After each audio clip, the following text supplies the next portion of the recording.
is that time of the semester. Research papers and presentations. So why not talk about income inequality on a global scale? You're listening to Lofi Poli Sci.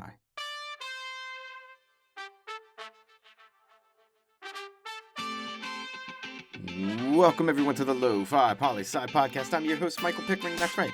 Lo-fi as in low fidelity, low quality, in your face, messy as can be, global news show.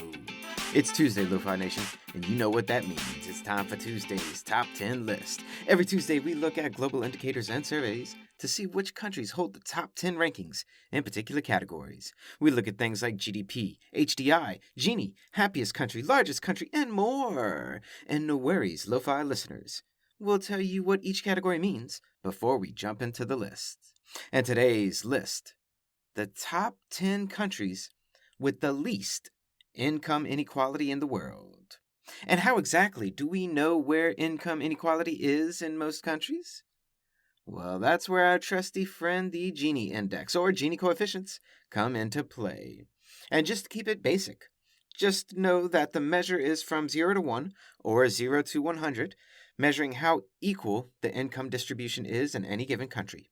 A 0 equals perfectly equal income. 100 equals completely imperfect income. Now, of course, no country is perfectly equal, and no country is perfectly unequal. In fact, scores for all countries actually range between 24 and 63, just to give you some reference out there. But a quick note before we start, the scores for each year are not the same for each country, which we will address after the list. And our data come from the World Bank and range from 2017 to 2019. Now let's hit it to the list, and coming in at number 10 for most equal income distributions in the world. Number 10, Finland at 27.3 in 2018. Number 9, Belgium at 27.2 in 2018. Number 8, Ukraine, 26.6 in 2019. Number 7, Iceland, 26.1 in 2017. Number 6, the United Arab Emirates, at 26 in 2018. Now to our top 5. And number 5, Moldova, at 25.7 in 2018. Number 4, Belarus, at 25.3 in 2019. And tied for number 3, Slovak Republic at 25 and Czech Republic at 25 as well, both in 2018. And coming in at number 1, the country with the least amount of income inequality in the world, Slovenia, with a 24.6 in 2018. But now, as is our custom in any list we do, let's dig a little deeper into what all this means. And first off, you'll notice that at least half of the list is in Europe. Well done for pushing forward income equality. But secondly, you should notice none of these countries are the largest economy countries in the world, meaning the richest countries in the world. In fact, some are liberal democracies, and some are authoritarian regimes.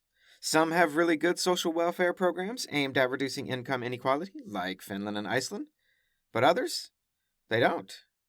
And you could argue that looking at this list, none of these countries are in fact pure free market capitalist countries, not even the liberal democracies, because remember, supplying a ton of social welfare programs to your people is most certainly meddling in the economy, and is not what Adam Smith would call the invisible hand of the market, moving things around.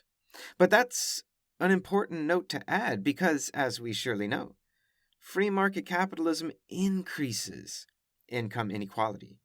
So it makes sense that no country with a purer form of it makes our list for the most equal income in the world.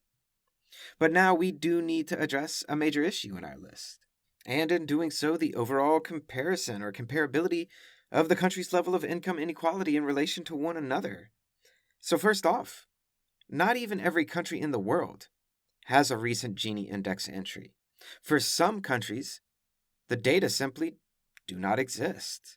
And this could be because they didn't have the money to compute the index, or they didn't have the statistics required for the computation, or they perhaps didn't want the index to be computed, so they didn't give up any of the information needed.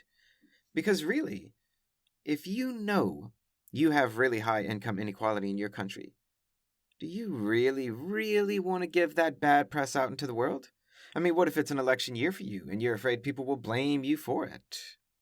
And those are also the same reasons why our list here varies by country year from 2017 to 2019.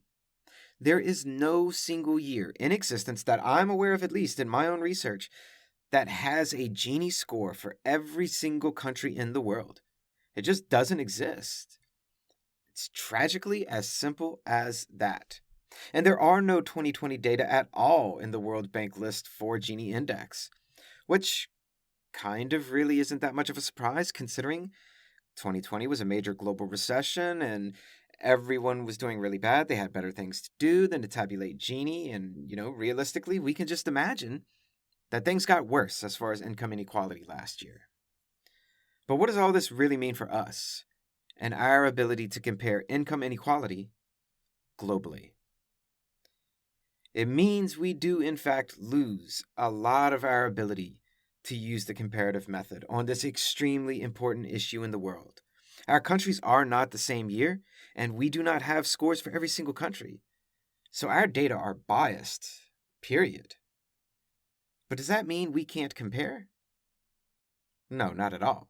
It just means we have to be open and honest about our comparison, and we have to accept the limitations of our implications from our comparison. Simple as that. But now to that question we face with every list. Why does this list even matter? And for that, my friends, what can I say? Except you can never truly know how bad income inequality is in your own country until you see it in another country. Because we get used to seeing the income gap in our own country, where we live, and we become desensitized to it.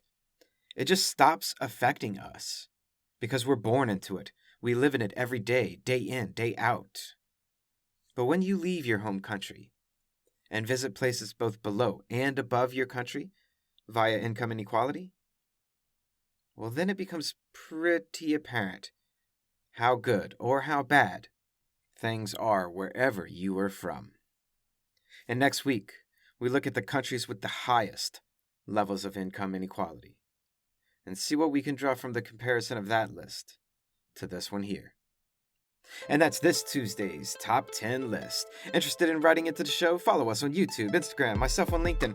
Email us, let your voice be heard.